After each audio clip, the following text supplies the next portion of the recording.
네, 오늘 제가 여러분에게 전해드릴 이 하나님의 말씀 제목은 의인의 고난은 하나님이 원하시는 참된 의를 깨닫게 하기 위함입니다. 라는 이런 제목으로 하나님의 말씀을 이제 전해드리도록 하겠습니다. 우리 제목만 우리 다 같이 한번 읽어보실까요?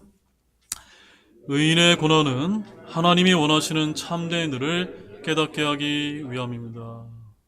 여러분, 하나님이 원하시는 참된 의를 깨닫기를 원하십니까? 그렇다면 오늘 여러분들이 이 말씀을 정말 하나도 빠짐없이 여러분들이 끝까지 인내심을 가지고 여러분들이 이렇게 긍휼한 마음으로 들어주시길 바랍니다.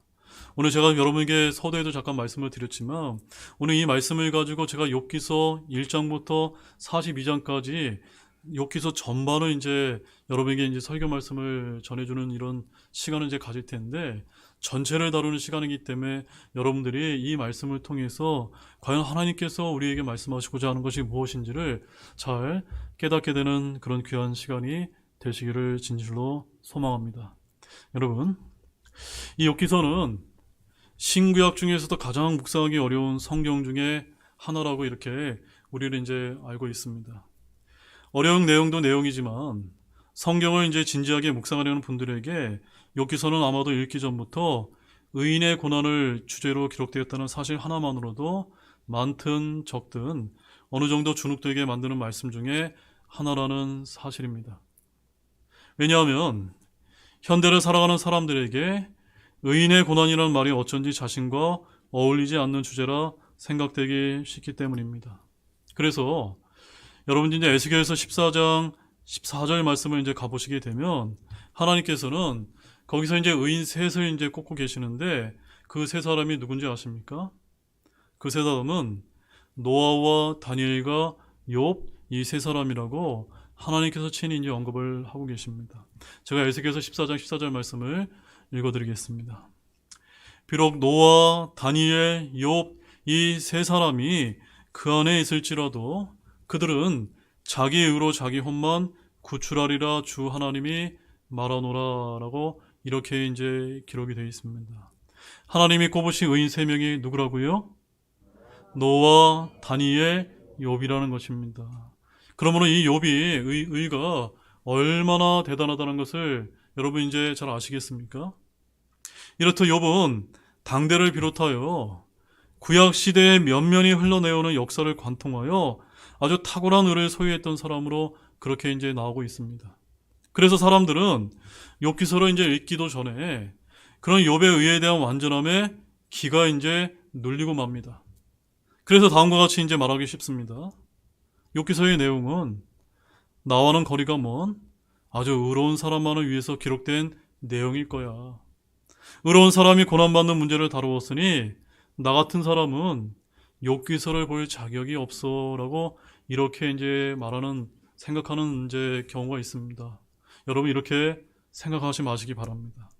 그러나 욥기서는 욥만큼 뛰어난 의를 소유하고 있지는 못하더라도 성경을 사모하는 모든 분이 한 번쯤은 진지하게 고민하면서 묵상하고 깨닫게 된 내용을 붙들며 하나님께 기도해야 할 영적이면서도 아주 보편적인 내용을 담고 있다는 점을 결코 간과해서는 안 될 것입니다. 우리 야고보서 5장 11절 말씀을 함께 한번 찾아보실까요? 먼저 첫 번째 말씀으로 야고보서 5장 11절 말씀입니다. 여기 이제 야고보서 5장 11절 말씀에 우리가 왜 우리 신약 성도들이 이 욥기서를 이제 우리가 읽어야 되는지 묵상해야 되는지 그에 대한 아주 중요한 이제 목적이 담겨 있습니다. 야고보서 5장 11절 다 찾으신 줄 알고 함께 우리 읽어보겠습니다. 보라, 참는 자들을 우리가 행복한 자들로 여기나니 너희가 욥의 인내를 들었고 주께서 주신 결말을 보았는데 주께서는 지극히 동정심이 많으며 친절한 긍휼을 베푸시느니라. 아멘. 즉, 이 욥기서를 통해서 주님께서 우리에게 원하시는 그런 것은 무엇입니까? 욥의 인내를 배우라는 것입니다. 욥의 인내. 여러분 욥의 인내를 다 배우기를 원하십니까? 그것이 우리 성도들이 이 마지막 시대에 이 어려운 시기에 우리들에게 하나님이 요구하시는 것이라는 사실입니다. 우리는 응당 욥의 인내를 배워야 됩니다. 의인의 삶을 살면서 이유를 알 수 없는 고난을 통과할 때 인내함으로써 하나님께 영광을 돌려야 마땅하지 않겠습니까? 의인의 삶을 살지 못하면서 자신의 죄에 대한 결과로서 당연히 지불해야 할 대가를 마치 욥이 받았던 고난과 동일시하는 우리를 보면서는 안 될 것입니다. 하지만 욥기서는 분명 그거 이상의 가치가 있다는 점을 곧 여러분들이 깨닫게 될 것입니다. 자, 그럼 본문을 좀 보도록 하겠습니다. 본문 1장을 한번 가보시기 바랍니다. 자, 먼저 이제 첫 번째로 특이한 시작은 이제 우리가 볼 수가 있는데, 이 1장에는 지극히 거룩한 하나님 앞에서 욥을 악랄하게 참소하는 그런 사탄이 이제 등장하는 것을 우리가 볼 수 있다는 점입니다. 우리는 욥기서 서두에서 다른 데서는 찾아볼 수 없는 특별한 장소로서 하나님께서 친히 주재하시는 천상회의가 열리는 모습을 발견할 수가 있습니다. 이렇게 모든 천사들이 모여 있고 어느 날 하나님께서 누구까지 참석하도록 이제 허락하고 계십니까? 사탄까지 이제 참석하도록 허락하고 계신 것을 우리가 발견할 수가 있는데, 자, 그 말씀은 욥기서 1장 6절에 등장하고 있습니다. 함께 보시겠습니다. 한편 어느 날 하나님의 아들들이 주 앞에 모습을 나타내려고 왔으며 사탄도 그들 가운데 왔더라. 자, 여러분, 이 말씀에서 여러분들이 이제 유의하실 점은 신약에서는 저와 여러분들이 하나님의 아들들이지만 구약에서는 하나님의 아들들이 누굽니까? 천사라는 것을 여러분들이 아실 필요가 있습니다. 그래서 구약에서는 저 천상에 하나님의 아들들인 천사들이 이제 모여 있고, 그 다음에 그 가운데 누구도 이제 올라오게 된 겁니까? 사탄도 참석하도록 허락되었다는 것입니다. 그러나 여러분이 여기서 오해해서는 안 되는 것은 이 하나님이 주재하시는 천상회의가 열릴 때마다 반드시 사탄의 참여가 허락된 것은 아니었을 것이라는 점입니다. 왜 그럴까요? 그 이유는 여러분 욥기서 1장 7절 말씀에 가보게 되면 하나님께서 이렇게 말씀을 하십니다. 주께서 사탄에게 이르시되 내가 어디에서 오느냐라는 그 말씀에서 우리가 그런 것을 잘 파악을 할 수가 있다는 점입니다. 또 하나님께서는 7절 말씀에서 사탄에게 이렇게 얘기합니다. 땅에서 이리저리 다니고 그 안에서 위아래로 거닐다가 온 사탄이라고 말씀하시는 것으로 봤을 때, 여러분, 하나님은 어디든 계십니다. 셋째 하늘에도 계시고 저 우주 어디도 계시고 어디든 이제 편재하시는 분이시지만 사탄이라거나 이런 악한 영적 존재는 하나님과 달리 어떻게 이제 활동합니까? 이리저리 빠르게 이제 돌아다니는 그런 피조물에 불과하다는 사실입니다. 그래서 사탄이 천상의 회의장에 참석하도록 어느 한 날을 지정하셔서 특별히 허락을 이제 받았던 것입니다. 근데 그때 하나님께서 사탄에게 이제 어떤 일을 이제 벌이시냐면 의로운 인간 욥을 자랑하시는 이제 독특한 이제 장면을 발견할 수가 있습니다. 자, 1절 8절 말씀 잠깐 보십시오. 함께 또 보겠습니다.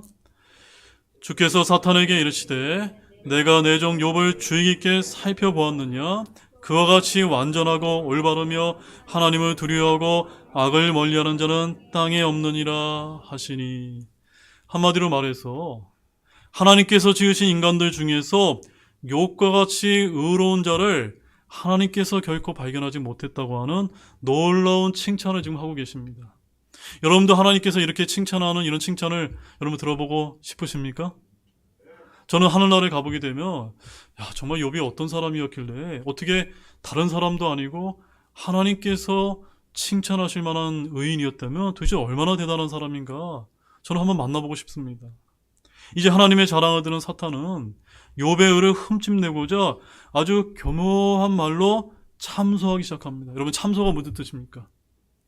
참소는 아랫사람이 높은 사람에게 이 사람이 요러이러한 잘못을 한 적이 없는데도 요러이러한 나쁜 점이 있다라고 이렇게 고자질하는 겁니다. 그래서 깎아내리는 것입니다. 이것이 참소인데 이 참소는 누가 제일 잘합니까? 사탄이 1인자인 겁니다. 사탄이. 그래서 이때 사탄은 욥이 의로운 것이 하나님께서 이미 주신 축복 때문에 그것을 하나님께서 거두어 가시면 욥이 아무리 의인이라 할지라도 분명히 하나님을 저주하게 될 거라고 이렇게 참소했다는 것입니다. 굉장히 타당하게 들리지 않습니까? 이에 하나님께서는 사탄의 참소에 욥을 내어놓으시면서 이제 그가 어떻게 반응하는지를 지켜보시기로 이제 하신 것입니다. 자, 그래서 이제 욥기서를 읽어보신 분들은 아시겠지만 하나님의 허락을 받은 사탄이 처음에는 욥의 모든 자녀와 소유를 하루아침에 멸망케 하고, 두 번째로는 욥 자신을 쳐서 온몸에 악성 종기가 이제 나게 합니다. 처음에는 욥이 갑작스러운 재앙에 매우 비교적 슬기롭고 신실하게 이제 대처하는 것 같지만, 이러한 재앙이 언제 끝날지 모르자 믿었던 아내마저도 하나님을 저주하며 죽으라고 남편인 욥에게 독소를 내뱉으며 배반하면서 떠나가는 장면이 이제 여러분 욥기서 1장 또 2장에 기록되어 있지 않습니까? 여러분 읽어보셨습니까? 여러분 이 말씀을 이제 들을 때마다 여러분 마음이 어떻습니까? 욥의 상황이 굉장히 안타깝지 않습니까? 한마디로 말해서 욥의 인생은 가장 쓰디쓴 밑바닥으로 곤두박질 이제 치고 있는 것입니다. 거기에 방점을 찍은 것이 누구 때문입니까? 욥의 아내 때문에 그랬다는 것입니다. 여기까지가 욥기서 1장 1절에서 2장 10절의 내용인데, 영국으로 보게 되면은 욥기서 1막 1장에 이제 해당되는 것입니다. 어디에 해당된다고요? 1막 1장입니다. 여러분 영국은 1막 1장까지만 보면 됩니까? 안 됩니까? 안 됩니다. 언제 가서야 이제 클라이막스가 나옵니까? 42장 끝에 가서야, 이제 그까지 이제 들으셔야만, 그때 가서야 하나님께서 말씀하시는 말을 우리에게 이제 알려주신다는 겁니다. 그래서 우리는 욥기서 1막 1장을 묵상할 때 아주 중요한 이제 질문을 이제 하게 됩니다. 그것이 무엇이냐면, 하나님께서는 아주 의도적으로 사탄에게 욥을 소개 하시면서 그가 가진 의를 자랑하셨습니다. 왜 그러셨을까요, 여러분? 하나님께서는 사탄이 아주 악랄한 참소자요, 허락만 된다면 여지없이 욥을 아주 잔인하게 멸망시킬 수 있는 포악자라는 사실을 잘 알고 계시지 않겠습니까? 맞습니까, 여러분? 근데 우리의 얕은 관점으로 욥기서의 1막 1장을 보면 이러한 사탄의 교묘한 참소로 인해서 하나님께서 너무나 쉽게 욥을 고난의 시험대에 던져버린 것으로 우리는 그렇게 오해하기 시작한다는 점입니다. 그러나 성령님의 깊은 가르침과 영적 조명에 힘입어서 욥기서를 가만히 우리가 이제 묵상을 해보게 되면 욥이 당하는 고난의 목적이 단지 사탄과의 내기에서 욥이 어떻게 하는지를 시험하고자 하심이 아니라는 것을 우리가 알 필요가 있습니다. 욥에게 어떤 아주 중요한 진리를 깨닫게 하시고자 하면은 깊은 뜻을 저와 여러분이 발견해야 된다는 사실입니다. 이제 욥기서 1막 1장에 인상적으로 출연했던 사탄이 그 이후로는 아예 등장하지 않습니다. 왜 등장하지 않을까요? 여러분 잘 기억하시기 바랍니다. 사탄의 출현과 참소가 오직 1막 1장에만 나오는 그 중요한 이유는 무엇이냐면, 사탄이라는 존재는 의인이었던 욥에게 아주 중요한 하나님의 진리를 가르쳐주기 위한 일종의 하나님이 사용하시는 매개체에 불과했다는 사실입니다. 뭐에 불과하다고요? 매개체라는 것입니다. 우리가 이런 점을 항상 잊어서는 안 됩니다. 우리도 언젠가 사탄에 의해서 늘 공격을 당할 때마다 그것은 하나님께서 우리를 고난을 주기 위한 것이 아니라 뭔가를 이제 깨우기 위해서 사용하는 매개체라는 사실을 우리는 잊어서는 안 됩니다. 그럼 하나님께서 욥에게 깨우쳐 주고자 하셨던 그런 귀중한 진리는 무엇이었을까요? 욥이 가진 자의 단단한 껍질이 완전히 깨어지지 않으면 안 됨을 깨우쳐 주기 위함이었다는 사실입니다. 하나님께서는 아주 의도적으로 사탄의 참소를 사용하셔서 욥의 의를 시험하시고 무언가 아주 중요한 진리를 깨닫게 하시고자 했던 것임을 아시기를 바랍니다. 자, 이제 두 번째는 하나님께서 욥에게 허락하신 고난의 목적을 몰랐던 아주 어리석었던 우매했던 새 친구가 이제 등장하는 것을 우리가 볼 수가 있습니다. 그래서 욥기서의 1막 1장을 마친 후에 욥과 절친으로 보이는 새 친구가 이제 등장을 하게 되는데, 이 새 친구는 욥이 사는 우스 땅에서 제법 멀리 떨어져 살고 있었던 것 같습니다. 그러나 욥이 재앙을 당했다는 소식을 듣고 함께 한 걸음에 우수 땅으로 달려옵니다. 뿐만 아니라 재앙 중에 있는 욥을 보고 옷을 찢고 함께 울며 7일 밤낮을 아무 말 없이 욥과 함께 지내주었다고 욥기서 2장 12절과 13절 말씀에 아주 귀한 그런 이제 위로하는 그런 내용이 이제 등장하고 있습니다. 그런데 여기까지입니다. 여기까지는 새 친구가 잘했는데 끝까지 이제 잘해야 되는데, 그러자 그동안 참고 인내했던 욥도 자신들을 위로해 주러 왔던 친구들을 보자마자, 그리고 7일이 지나자마자 서름에 복받쳤는지 묵묵히 다물었던 욥의 입술을 마침내 열어서 자신에게 오히려 목숨이 붙어 있으면 한탄하고 원망하기 이제 시작하겠다는 말씀이 욥기서 3장 1절에 이제 기록이 되어 있는 것입니다. 함께 한번 보시겠습니다. 욥기서 3장 1절에 그렇게 이제 의로웠던 욥이 어떻게 이제 말하고 있는지 한번 보시도록 하겠습니다. 함께 읽겠습니다. 이 일들 뒤에 욥이 자기 입을 열어 자기의 날을 저주하니라. 자, 이 말씀을 보게 되면 자기 자녀들이 다 죽었습니다. 자기 재산이 다 이제 날아가 버렸습니다.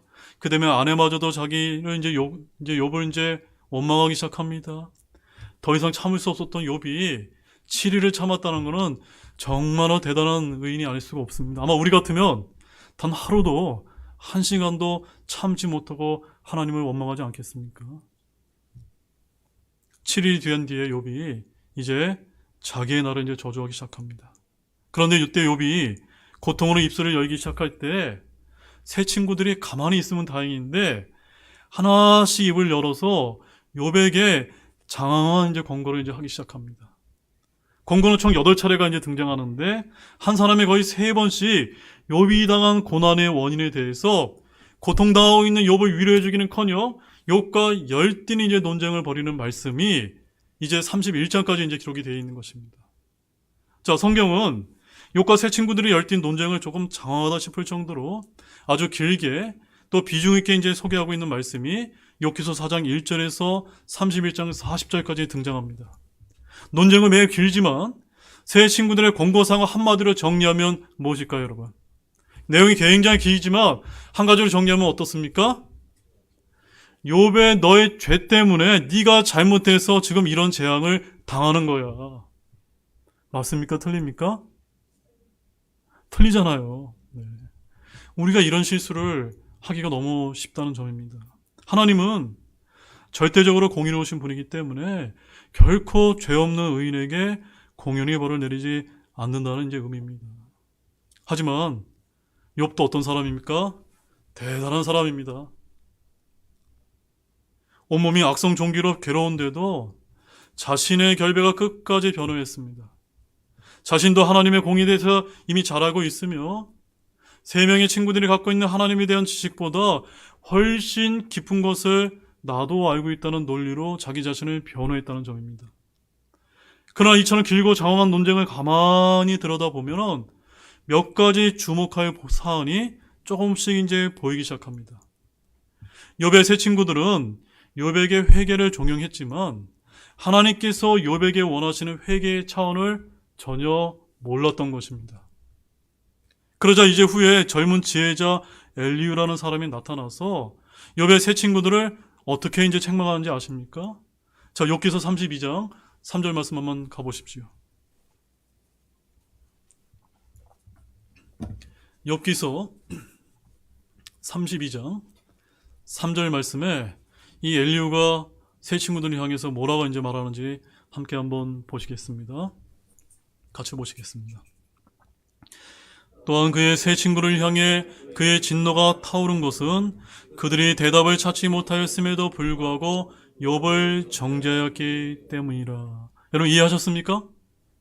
지금 욥의 주장에 대한 시원한 대답을 할 만큼 그렇게 세 친구들이 잘 알지도 못하면서 욥을 정죄하고 자신들도 잘 알지 못하는 회개를 누구에게 종용했다는 것입니까? 욥에게, 고통당하는 욥에게 위로해주기는커녕 욥을 정죄했다는 점입니다. 이제 지루한 것 같은 긴 논쟁을 통해 욥에게도 주목할 만한 점이 이제 보이기 시작합니다.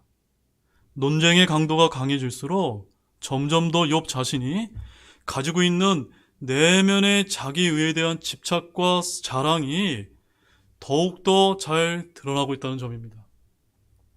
그도 그럴 것이 욥의 입장에서는 자기가 아무리 생각을 해봐도 결백한데 너무나 이해할 수 없는 재앙이 자신에게 임했기 때문인 것입니다.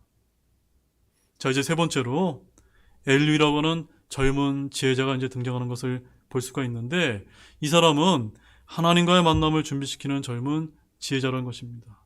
자, 이제 긴 논쟁의 끝에 세 친구가 더 이상 욥에게 해줄 말을 알지 못했을 때 하나님의 지혜를 소유한 한 젊은 지혜자 엘리후가 호련히 이제 등장을 했던 것입니다. 성경에서 이 엘리후에 관해 아무런 사전 정보를 주지 않기 때문에 우리는 이 사람이 어떤 사람인지 전혀 알 수가 없습니다.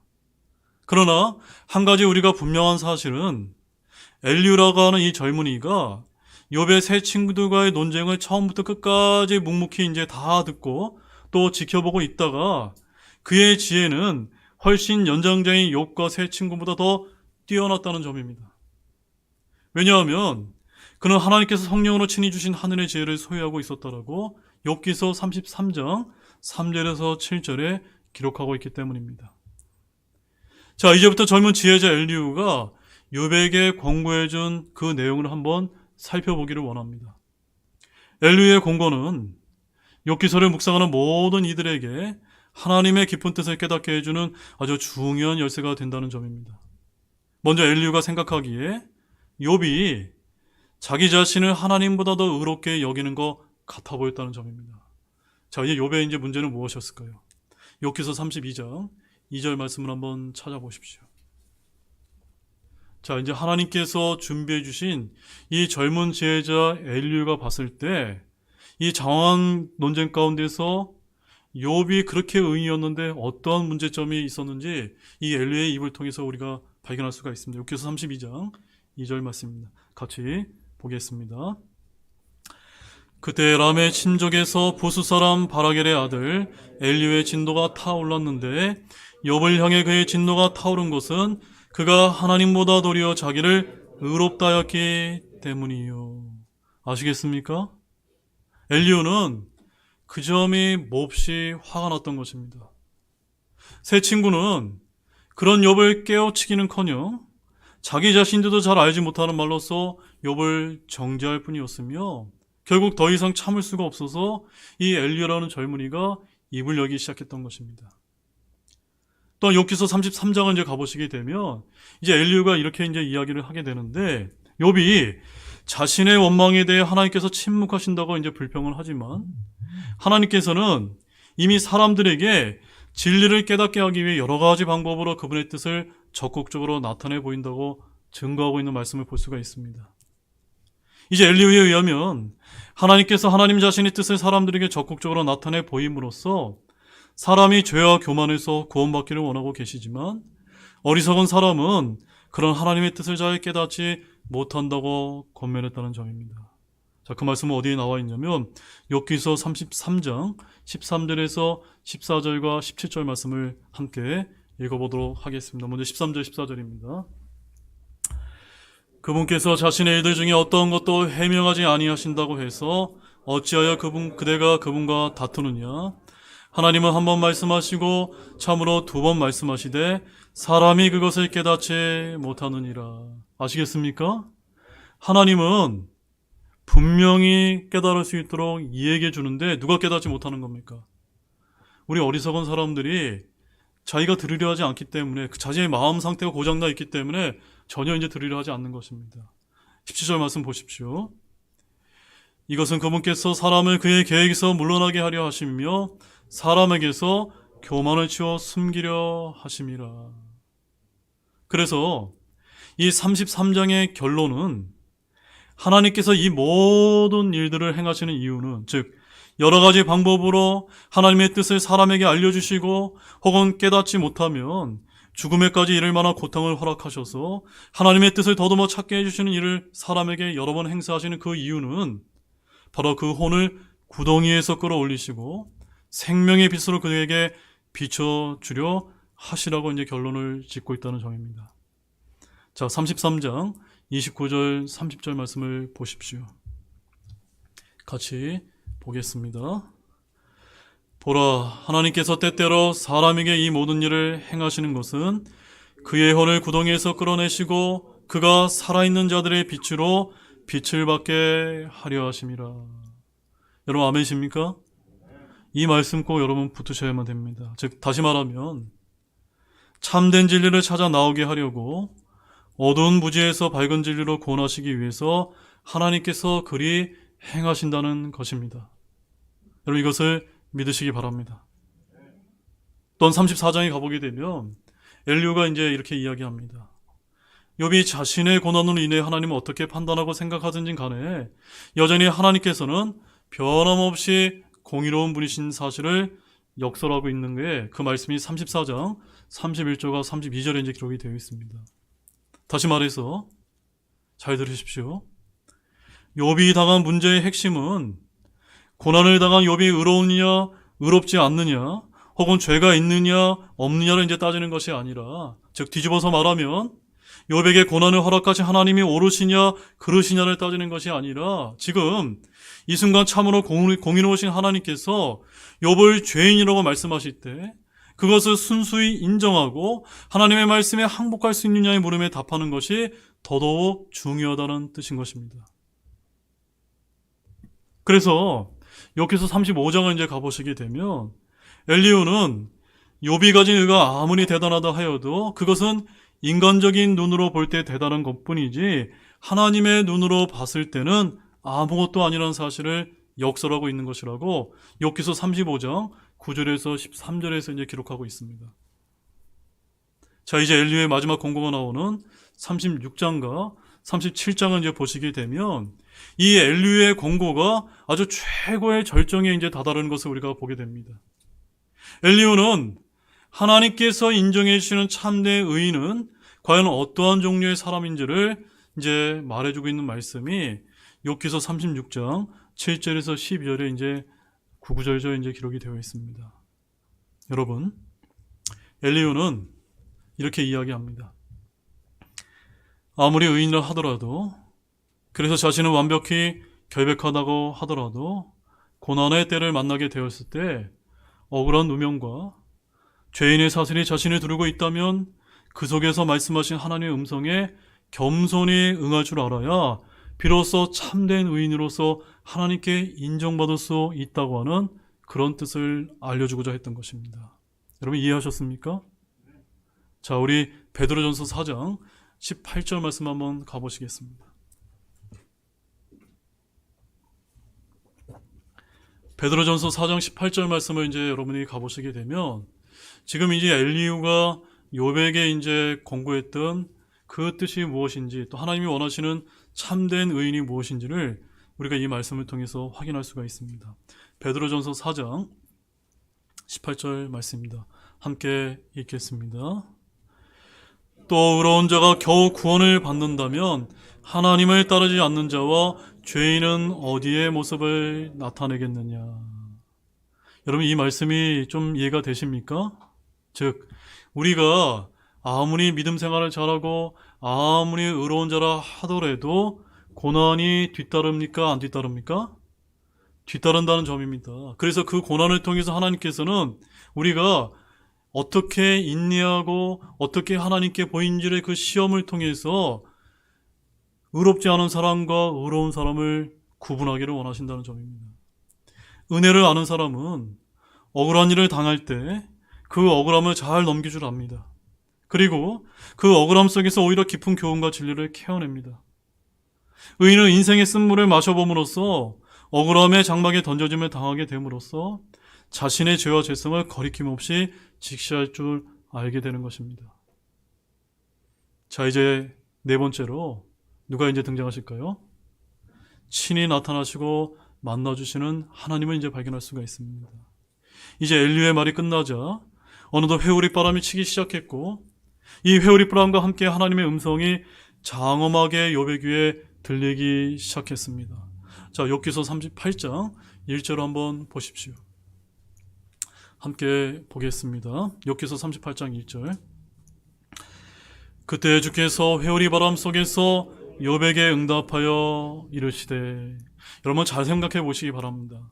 지금 고통당하고 고난당하고 있고 욥의 세 친구들과 지루한 이제 논쟁을 벌였고 그 다음에 젊은 지혜자였던 엘리후를 통해서 여러 가지 이제 지혜의 말을 들었습니다. 이제 욥이 하나님을 만났을 때 여러분이 이제 동일한 상황 같았으면 어떤 마음가짐으로 여러분 하나님의 음성을 이제 듣게 될까요? 이제 그런 관점에서 여러분 이 말씀 한번 들어보시기 바랍니다. 어째 신작부터 하나님께서는 친히 찾아오셔서 말씀해 주시지 않으셨던 것일까요? 그것은 잘 들으시기 바랍니다. 욥이 하나님을 직접 대면하여 하나님의 음성을 듣기에 욥 자신이 너무도 준비되지 않았기 때문인 것입니다. 그는 인간적으로는 하나님께서 직접 사탄에게 자랑하실 만큼 너무나 뛰어난 의를 갖고 있었지만 사탄의 참소를 기원으로 하는 알 수 없는 고난 중에서 억울함을 느꼈고 마음의 분노를 다스리지 못했습니다. 그래서 하나님께서 욥에게 직접 나타나시기에 앞서서 누구를 먼저 보내셨던 것입니까? 젊은 지혜자 엘리후를 보내셨던 것입니다. 흔히 우리가 욥기서를 볼 때 많은 사람들이 의인의 고난의 문제에 우리가 초점을 맞춥니다. 그러나 이 고난의 뿌리는 사탄의 참소였습니다. 욥기서는 인간 욥을 인류가 가질 수 있는 최고의 의를 가진 인간 대표자로 소개하고 있습니다. 그런데 이 의의 대표자가 사탄의 참소에 여지없이 허물어지고 있는 것입니다. 누가 있어서 이런 사탄의 참소를 당해낼 수 있을까요? 욥기서는 지금 그런 질문을 우리 모두에게 하고 있는 것입니다. 엘리후의 권고에 의해 욥 자신이 부패한 존재임을 깨닫기 시작할 때 하나님께서 직접 나타나 주신 것입니다. 그리고 하나님께서는 욥이 감내할 수 없는 또 대답할 수 없는 질문을 직접 친히 하십니다. 질문에 대한 답도 드문드문 주시는데 거의 이러한 방향의 질문입니다. 잘 들어보십시오. 하나님이 이렇게 묻고 계신 것과 마찬가지입니다. 욥아, 내가 이러이러한 것을 알기는 하느냐? 내가 이러이러한 일을 할 줄 아느냐? 누가 이런 위대한 일을 경영하고 가능하게 하느냐? 너냐? 아니다. 나다. 라고 하나님께서 지금 욥에게 알려주고 계신 것입니다. 오직 하나님께서만이 하실 수 있는 것, 그런 것들을 질문하시고 친히 답하심으로써 인간 욥의 자금과 창조주 하나님의 위대하심을 일깨우셨던 것입니다. 자, 이제 마지막 5번째로 이제 욥의 회개와 세 친구를 위한 번제 업물, 그 다음에 온전한 화평과 축복을 하는 말씀을 우리 욥기서 42장을 통해서 발견할 수가 있습니다. 직접 만나주시는 하나님의 은혜 가운데 자신의 연약함과 미약함을 알게 된 욥은 자기의 의와 자랑을 버리고 오직 하나님의 위대하신 주권과 권능 앞에 진실로 겸손하게 회개하게 이르게 된 것입니다. 자, 그 말씀은 욥기서 42장 1절에서 6절 말씀에 잘 나타나 있습니다. 매우 중요한 말씀이니까 한 구절 한 구절 우리 또박또박 한번 읽어보도록 하겠습니다. 같이 읽겠습니다. 욥이 주께 응답하여 이르되 주께서는 모든 것을 하실 수 있으며 어떤 생각도 주께 숨길 수 없음을 내가 아노니 지식도 없이 이치를 가리는 자가 누구이니까. 그러므로 내가 깨닫지 못한 것을 말하였으며 내게는 너무 놀라운 일들 곧 내가 알지 못한 일들을 말하였나이다. 간청하건대 들으소서.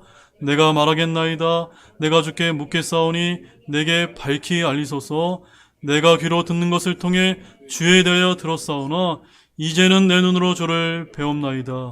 그러므로 내가 나 자신을 혐오하며 티끌과 죄 속에서 회개하나이다 하니라. 여러분, 욥의 세 친구들과 엘리후와 이야기할 때는 여러분이 성경 말씀을 잘 찾아보면은 어떠한 단어가 등장하지 않는지 아십니까? 하나님께 회개한다는 말씀이 전혀 욥에게서 의로운 욥에게서 찾아볼 수가 없는 것입니다. 근데 욥이 마지막으로 하나님을 만나자마자 뭐라고 고백합니까? 내가 나 자신을 혐오하며 티끌과 죄 속에서 회개하나이다. 이게 무슨 말입니까? 하나님, 정말 제가 죄인입니다. 하나님, 제가 정말 이 쓰레기보다 못한 정말 죄인이라는 것을 진실로 회개합니다. 내가 정말 하나님 보시기에 아무것도 아닌 의를 자랑하며 하나님 앞에 정말 죄를 졌습니다라고 지금 이렇게 이제 회개하고 있는 것입니다. 여러분, 하나님을 인격적으로 만나기 전까지는 자신의 의가 얼마나 쓸모없고 작은 것인지 전혀 깨닫지 못하다가 위대하신 하나님의 임재 앞에 서게 됐을 때 비로소 참된 하나님의 의를 깨닫게 된 것입니다. 욥은 위대하시고 영원하신 하나님의 공의와 주권, 그리고 헤아릴 수 없는 그분의 긍휼에 대해 잘 알지 못하면서 감히 논하고 하나님을 원망했던 것입니다. 그러나 이제 그는 교만한 입술을 다물고 자신의 무기를 하나님 앞에 순순히 인정하며 말씀만 하시면 곧 순종하겠다는 자세로 하나님 앞에 서 있는 것입니다. 이렇게 욥이 42장 6절에서 나 자신을 혐오하며 티끌과 재 속에서 회개하나이다 라고 고백을 하자 이제 하나님께서는 욥의 세 친구 중에 한 사람인 대만 사람 엘리바스에게 이제 명령을 하십니다. 욥의 세 친구들의 잘못을 책망하시고 그들의 죄로 인해 번제 헌물을 드리라고 명령을 이제 하신 것입니다. 자, 욥기서 42장 7절 말씀 보십시오. 뭐라고 말씀하시니 보시기 바랍니다. 주께서 욥에게 이런 말씀들을 하신 뒤에 주께서 대만 사람 엘리바스에게 이르시되 내 진노와 너와 내 두 친구를 향해 타올랐나니 이는 너희가 내 종 욥과 같이 나에 대하여 옳은 것을 말하지 아니하였기 때문이니라. 하나님께서 욥의 세 친구들을 책망하신 이유는 너희가 바로 잘 알지도 못하면서 미천한 지식으로 욥을 정죄하고 그 마음에 상처를 남긴 것 때문이었다는 그런 말을 이제 친히 하신 것입니다. 이제 회개한 욥, 그래서 자기의 의를 버리고 하나님의 참된 의에 굴복한 이제 욥은 하나님께 번제 헌물을 드리고 있는 세 친구들을 향해서 기도를 했다는 점입니다. 뭘 했다고요? 욥이 자기를 이제 고통스럽게 했던 세 친구를 향해서 기도하고 있다는 점입니다. 자, 이제 욥기서 42장 8절 말씀을 마지막으로 한번 보도록 하겠습니다. 욥기서 42장 8절입니다. 함께 보시겠습니다. 그러므로 이제 숫소 7마리와 순양 7마리를 취한 뒤 내 종 욥에게 가서 너희를 위하여 번제 헌물을 드리라. 그러면 내 종 욥이 너희를 위해 기도할 것이요 내가 그의 기도를 받으리니 이것은 너희가 내 종 욥과 같이 나에 대하여 옳은 것을 말하지 아니한 대로 즉 너희의 어리석은 행위대로 내가 너희를 대하지 아니하려 함이라 하시니. 여러분, 이 말씀 이제 이해하셨습니까? 이때 저와 여러분들이 깊이 주목해야 될 아주 중요한 말씀이 이제 여기에 이제 등장하는 것을 여러분 보셔야만 됩니다. 잘 들으십시오. 이제 정말 제일 중요합니다. 지금 하나님께서 이 말씀을 하시는 시점까지만 해도 욥이 당했던 그 고난의 어려운 상황이 변화가 있습니까? 없습니까? 전혀 달라진 게 없습니다. 악성 종기도, 자신의 그 없어진 재산도, 또 자기의 그 죽었던 자녀들도, 자신을 정죄하며 떠나갔던 그 아내도 하나도 달라진 건 없습니다. 고난은 단 한 가지도 변화되지 않았습니다. 모든 재물과 가족을 잃어버리고 옥몽에 악창이 가득하여 괴로운데 지금 욥이 어떤 모습을 보여주고 있습니까? 하나님의 주권과 명령에 온전히 순종하며 자신을 정죄했던, 너무나 미움을 당하기에도 정말 미워해도 이제 마땅한 그 세 친구들을 향해서 진정으로 용서하고 그들의 용서하심을 위해서 뭘 하고 있습니까? 기도하고 있다는 점입니다. 욥이 회개했다고 하는 증거가 바로 여기에 있는 것입니다. 자신의 상황을 온전히 주님께 맡기고 하나님의 뜻에 완전히 순종했던 것입니다. 자, 그러자 이제 한 말씀만 좀 더 보겠습니다. 욥기서 42장 9절과 10절에서 하나님께서 어떤 이제 일을 베푸신지 한번 보겠습니다. 이에 대만 사람 엘리바스와 수아 사람 빌달과 나마 사람 소발이 가서 주께서 자기들에게 명령하신 대로 행하며 주께서 욥의 기도를 받으셨더라. 욥이 자기 친구들을 위하여 기도할 때 주께서 욥의 포로된 것을 돌이키셨고 또한 주께서 욥에게 그가 전에 소유했던 것의 2배를 주셨으므로. 사랑하는 여러분, 사랑하는 형제자매님 여러분, 이 말씀에 의하면 하나님께서 언제 욥의 공경을 돌이켜 주셨습니까? 언제 돌이켜 주셨습니까? 네, 욥이 그 친구들을 위해서 기도할 때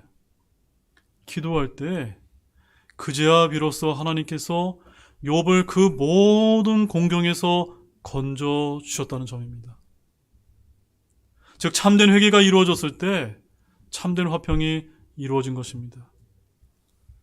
이제 욥기서 42장 11절 이하를 보게 되면 욥의 재앙을 보고 그의 곁을 떠나 많은 일가 친척 그리고 친지와 친구들의 욥의 곁에 와서 그를 다시 이제 위로하고 있는 장면을 이제 볼 수가 있습니다. 그들 사이에 다시는 정죄가 없었습니다.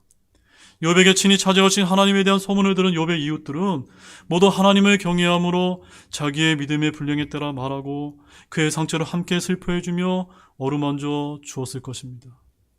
끝으로 하나님께서 축복을 베푸셔서 욥의 말년에 욥은 고난의 이전에 가졌던 재물의 2배를 받게 되었고 잃어버렸던 7 아들과 3 딸도 다시 얻게 되었다고 마지막에 이 연극은 끝을 맺고 있는 것입니다. 이제 결론의 말씀을 드리겠습니다. 사랑하는 여러분, 이 욥기서는 고난의 문제를 다루기 전에 의의 문제를 다룬다는 것을 아시기를 바랍니다. 하나님께서 사탄 앞에서 그토록 칭찬하신 욥의 의가 결국에는 무엇이었으며 고난을 통과하면서 그리고 그러한 고난 중에서 만난 하나님의 은혜를 통해 새롭게 알게 된 하나님의 참된 의가 무엇인가를 지금 묻고 있는 것입니다. 하나님께서는 우리를 괴롭게 하시려고 작정하신 분이 아니라 오히려 지금 당하는 고충과 억울함보다 더 무서운 무지와 교만에서 그리고 그러한 우리의 죄성에서 건져내시기 위해 마음을 기울이고 계신 분임을 굳게 믿으시기 바랍니다.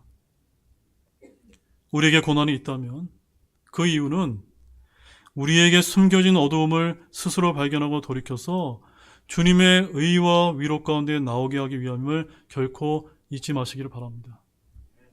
어떤 상황에 있어든지 나 자신의 의와 자랑을 내려놓고 가난하고 겸손한 마음으로 하나님의 의를 바라보며 전심함으로 의지하게 되면 그것이 바로 하나님께서 그분의 자녀들에게 주고 싶어하는 축복의 본질임을 굳게 믿으시기 바랍니다.